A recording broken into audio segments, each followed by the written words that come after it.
Cher public, nous vous invitons à prendre place confortablement et à fermer la sonnerie de votre téléphone cellulaire. En cas d'incident, veuillez repérer les sorties de secours les plus près de vous. Bon divertissement. 1, 2, 1, 2. OK, c'est bon, on peut y aller. Sophie Durocher. Elle met en scène les arts, la culture et la société. Une représentation pas comme les autres. Sophie Durocher. Bonjour tout le monde, j'espère que vous allez bien. Ben écoutez, je vous dis à chaque fois que c'est à Cube que ça se passe. Hier, ça a brassé pas mal avec Olivier Primo qui a donc obtenu cette entrevue avec le chef du Parti conservateur, Pierre Poilievre. Et j'entendais à une autre station, enfin pour pas la nommer, à Radio-Canada, des analystes qui justement se posaient sur la question de la pertinence. Pourquoi des politiciens choisissent d'aller se faire voir dans tous les sens du terme. Non, d'aller se faire voir dans un balado avec un homme d'affaires, aussi excellent soit-il, plutôt que de répondre aux questions des vrais journalistes. Parce que oui, il existe une telle chose que des vrais journalistes. Alors, je vous invite à vous faire votre propre opinion et à retrouver cette entrevue que j'ai faite hier avec Olivier Primo sur toutes les plateformes de Cube Radio. Bonjour, Madame Cybèle Olivier. Bonjour, Madame Sophie. Bonjour. Écoute, Cybèle, dans quelques instants, tel que promis, avec mon collègue Jean-François Cloutier du bureau d'enquête de Québécois, on va révéler des chiffres extrêmement percutants concernant certains députés libéraux fédéraux. Donc, je pense qu'il faut encourager les gens à nous écrire et à nous appeler pour réagir à ce dossier-là qu'on va divulguer dans quelques instants. Bien sûr. Donc, écoutez, c'est pas plus compliqué que ça. De ce dont on s'attend de vous, c'est de m'écrire, de réagir à ce texte-là qui va sortir dans quelques instants, si c'est pas même déjà fait, Sophie. 1-877-827-2346. Vous pouvez me texter, vous pouvez nous appeler également, sinon ils vont vous diriger au studio à commercial-cube.radio. On va prendre vos commentaires en direct pour les 20 prochaines minutes. Alors, j'ai avec moi Jean-François Cloutier, journaliste au bureau d'enquête de Québécois. Bonjour, Jean-François. Bonjour, Sophie. Jean-François, Cube et le bureau d'enquête sortent au moment où on se parle. Donc, on divulgue le résultat de cette enquête. Tu as fouillé ce dossier-là. Je te laisse... À partir quand même d'informations. Oui. Un peu, Alors, voilà. Alors, ce qui s'est passé pour la petite histoire, j'ai été mis au courant d'un certain nombre d'informations. Je t'ai contacté, mais c'est toi qui as fait le reste du travail. C'est toi qui as fouillé cette histoire-là pour confirmer une idée de base qui avait été émise, qui était que Ottawa financerait une association musulmane soupçonnée de lien avec le terrorisme. De quelle organisation s'agit-il et de quel montant on parle? En fait, on parle de l'Association musulmane du Canada. C'est un organisme qui est enregistré comme un organisme de bienfaisance, donc qui peut donner des reçus d'impôts quand les gens donnent de l'argent à cet organisme-là. C'est un important organisme. On parle de 500 membres à la grandeur du Canada.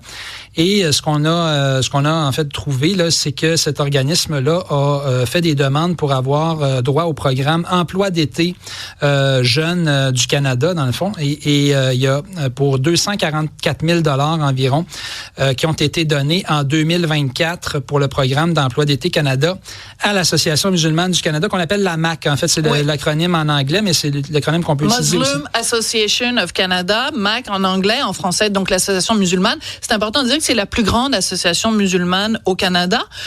Pourquoi ce serait problématique d'avoir donné à cette association-là en particulier? De quoi on la soupçonne, cette association?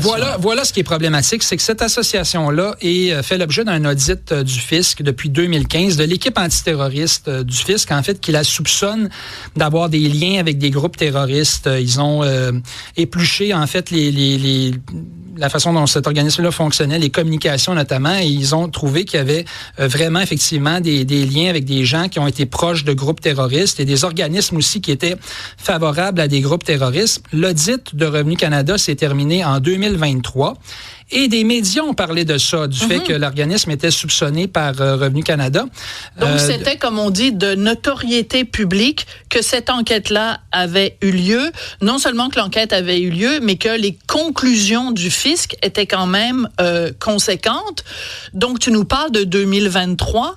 Or, les fonds ont été octroyés par 6 députés libéraux en 2024. On va peut-être les nommer, les personnes dont dans leur comté ont donné de l'argent. Alors, je te laisse commencer par le premier. Oui, c'est ça. En fait, le programme, c'est un programme qui est un programme un peu particulier. Dans le fond, c'est Ottawa qui verse les fonds.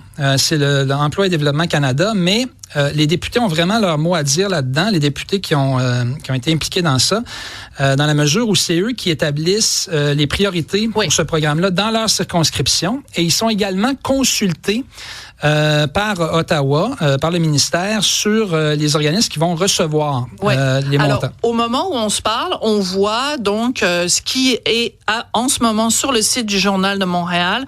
On voit par circonscription, Pierrefonds-Dollard, Annecy-Cartierville, Papineau, le montant pour chacune des circonscriptions. Donc, c'est pour un total de plus de 240 000 $. Et ça inclut quand même Justin Trudeau, Mélanie Joly, Marc Miller, qui était donc ministre de l'Immigration, Emmanuela Lambropoulos. Dans quelle mesure, Jean-François, les députés dans chacune de ces circonscriptions-là savaient ou ne savaient pas que cet argent-là avait été donné à cet organisme-là qui était visé par des enquêtes de l'Agence de revenus du Canada? Bon, c'est très difficile de le savoir parce qu'en fait, 4 des 6 députés n'ont pas répondu à nos questions. Il y a Emmanuela Lambropoulos qui nous a répondu une réponse assez générique en disant que le programme était un programme utile, et etc. Et dans le cas de Mélanie Joly, ce qu'elle nous a dit, ce que son attaché de presse nous a dit, c'est qu'elle avait été impliquée dans l'établissement des priorités dans sa circonscription pour le programme, mais qu'elle n'avait pas, après ça, donné de commentaires sur la liste des organismes qui avaient été choisis et qu'elle n'avait pas annoncé non plus aux organismes, notamment à la MAQ, en fait, que sa subvention était retenue. Donc, c'est ce qu'elle nous dit. Mais on peut penser quand même, quand on regarde les paramètres du programme qu'elle a vu, en tout cas, que la liste a été envoyée et on l'a invitée à commenter. Il semble qu'elle n'ait pas commenté, qu'elle ait laissé ça aller. Donc, c'est ça les informations qu'on a. Est-ce que les autres députés ont été plus impliqués dans le choix de la MAQ? On n'a pas l'information pour le moment, on peut pas le dire. Est-ce que ce serait juste de le résumer ainsi? Chacun des députés qu'on a nommés avait l'occasion, en prenant connaissance de la liste de financement Emploi Été Canada, chacun de ces députés-là avait l'occasion de dire, savez-vous quoi? On a un petit malaise avec la MAQ parce que l'enquête de l'Agence du revenu du Canada, on saute une année, 2024, on leur donne pas d'argent, on leur en donnera l'année prochaine, mais qu'ils l'ont pas fait. Enfin, ces 6 députés-là ne l'ont pas fait. Ils ne l'ont pas fait, ou s'ils l'ont fait, ils ne nous ont pas dit qu'ils l'ont fait. Et le fait est que l'organisme, la MAQ, a reçu l'argent. Donc évidemment, c'est Ottawa qui prend la décision finale, mais on peut penser que s'il y avait eu des commentaires des députés, peut-être qu'il y en aurait été tenu compte, je ne sais pas, mais ils avaient la possibilité, à tout le moins, de faire des commentaires sur les organismes qui touchaient cet argent-là. Et tu sais, je te le rappelle, Sophie, il y avait eu des articles dans des médias global, la presse là-dessus. Donc, visiblement, ils ont laissé ça passer. Et en 2024, donc, la MAQ a pu recevoir les montants. 240 000 $. Alors, évidemment, tu as fait ton travail de journaliste de façon exemplaire. Tu as contacté les gens de la MAQ, dont la Muslim Association of Canada. Quelle a été leur réaction à tes questions et à ton dossier fouillé? C'est un peu la même chose qu'il m'avait dit la première fois, parce que j'ai écrit sur la MAQ un peu sur cet audit du fisc-là en 2024 déjà. On nous dit que ça s'est mis en garde contre le danger d'islamophobie, que de singulariser un organisme comme la MAQ dans le fait qu'un audit pourrait être islamophobe, et on nous dit aussi que c'est pas nécessairement anormal qu'il y a eu un audit ou qu'on a eu une enquête, une vérification, disons, du fisc concernant leurs affaires. Sauf que je dirais quand même que l'audit s'est terminé et Revenu Canada demeure préoccupé encore aujourd'hui par les liens là, de la MAQ avec des groupes terroristes ou des gens proches de milieux terroristes. Et ils ont demandé à la MAQ de s'amender. Bon, évidemment, la MAQ conteste ce processus-là. Ils ont le droit de le faire. C'est encore en cours. Donc, ce n'est pas réglé, toute cette histoire-là. Mais c'est quand même des subventions qui sont données. Là. Il y a pas de droit d'avoir cet argent-là. On parle de sommes qui sont des montants qui sont attribués sur la base du dossier. Donc, on peut se demander comment ça se fait est-ce que c'est correct qu'un organisme comme ça, qui est soupçonné, encore à l'heure actuelle par le fisc, de frayer avec des gens, des gens proches du terrorisme. Est-ce que c'est correct qu'on leur donne de l'argent pour des emplois d'été de jeunes pendant l'été, que Ottawa défraie des emplois d'été? Alors qu'il y a peut-être d'autres organismes aussi qui auraient pu vouloir ce montant-là. Je pense que c'est ça la question qu'on peut se poser, là. Ben, c'est en effet la question qu'on se pose, parce que là, depuis le début, donc on fait une entrevue très factuelle. On va laisser les gens qui nous écoutent et qui nous regardent se faire leur propre opinion. Mais c'était important aujourd'hui, ensemble, Jean-François, de donner les faits. Et tu l'as fait de façon exemplaire. Donc, je me retourne vers ma collègue Cybèle. Les gens, donc, réagissent à ce dossier-là. Oui, ben écoute, je vais les passer si tu le veux bien, là. Il y a d'abord ce qui vient de rentrer en dernier, c'est José de Montréal. Elle nous dit, comme par pur hasard, c'est le compte qui ont donné de l'argent sur le... Attendez, j'ai compté, ouais. Ouais, non, mais c'est enfin, bref, ce qu'elle dit, c'est que c'est aussi les mêmes personnes qui auraient donné de l'argent au gang Arab Power. Il y a quelqu'un qui nous dit, les groupes terroristes musulmans sont extrêmement dangereux et sournois. Regardez ce qui se passe dans le sud de la Thaïlande. La stupidité, les libéraux pourraient donner puissance à ces groupes-là. Il y en a un autre qui dit, waouh, je suis presque pour ne pas dire, il est fâché, vraiment pas frustré, qui nous dit, il y a Claude de Mont-Saint-Grégoire qui nous dit, les subventions, ça devrait jamais être donné à des associations religieuses. C'est l'équivalent de subventionner une religion. C'est inadmissible de dépenser nos taxes de la sorte. Et quelqu'un finalement qui nous dit, Miguel de Montérégie, la politique est corrompue depuis longtemps et le peuple n'a aucun contrôle réel de cette machine. Bon, la question, en effet, de la religion est une question intéressante. En même temps, on sait que ce gouvernement-là, le gouvernement de Justin Trudeau, et à l'époque où il était au pouvoir, avait l'intention de contester la loi 21. Donc, les notions de peut-être de laïcité leur échappent. Mais c'est intéressant quand même de voir la MAQ pour qui on pose des questions factuelles en disant, comment vous réagissez au fait que vous ayez reçu tant d'argent, que eux, au lieu de se défendre de façon factuelle, utilisent tout de suite l'aspect religieux, parce que c'est ça qu'ils t'ont écrit, que le fait de fouiller au sujet de la MAQ, c'était en soi, ça pourrait être perçu comme étant islamophobe. Oui, c'est ça. Et c'est un peu comme si on banalisait le fait qu'il y a quand même un audit de l'équipe antiterroriste. Et je pense qu'on a le droit de poser des questions comme médias à un moment donné là-dessus. Moi, je ne suis pas d'accord avec eux que c'est aussi banal qu'ils le disent, qu'il y ait des vérifications sur ça. Et je pense qu'on devrait, de leur côté, montrer davantage patte blanche. Et ils auraient pu nous donner une entrevue ou quelque chose. Et ça n'a pas été le cas. C'est ça qui est dommage, c'est de sentir cette espèce de mur et de tout de suite nous mettre en garde sur la moindre chose qu'on peut écrire, là. Oui.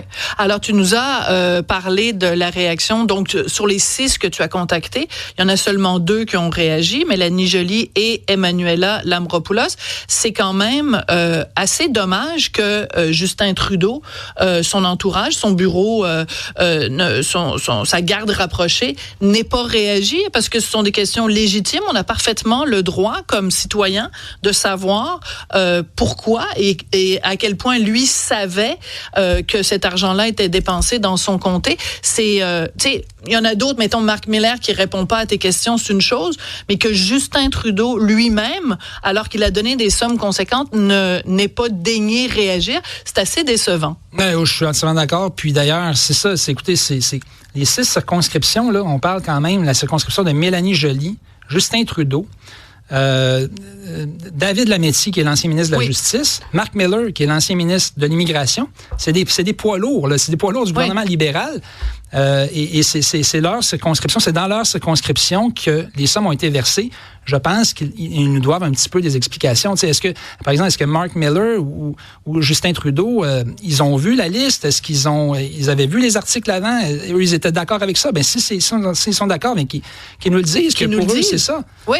Puis tu viens de mentionner David Lametti, t'as quand même quelqu'un qui était ministre de la Justice. Il donne de l'argent à un groupe sur lequel l'Agence du revenu du Canada enquête pour des liens avec présumés avec le terrorisme.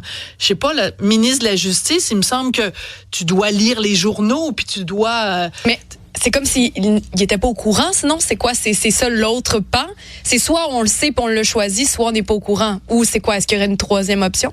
Ce qui est particulier, c'est que dans ce programme-là, c'est ça. Puis d'ailleurs, c'est pour ça que ça a pris un peu de temps avant de pouvoir le sortir. C'est qu'on essaie de comprendre qui prend la décision. Puis là, on nous dit, c'est Ottawa qui prend la décision. C'est l'emploi, le ministère. OK, c'est correct, c'est l'emploi. Mais en même temps, on se rend compte que ce programme-là est vraiment un programme qui sert à donner de la visibilité aux députés. On voit qu'il y a des communications de certains montants qui sont donnés, des députés qui se font prendre en photo, pas avec la MAQ, mais avec d'autres organismes. Et les députés ont même la possibilité d'aller informer l'organisme qu'ils vont avoir la subvention. Donc, c'est comme si on veut donner de la visibilité. Les députés veulent pouvoir prendre le crédit pour ça. Mais quand il y a un problème, là, après ça, on se remet du côté d'Ottawa. Invisible. Donc, c'est un programme qui aide à la visibilité des députés quand ça les arrange. Quand on pose des questions qui dérangent, ils deviennent invisibles. On pourrait le résumer de cette façon-là. Mais c'est aussi assez particulier au-delà de la MAQ. Observons-le quand même, ce programme-là d'emploi d'été.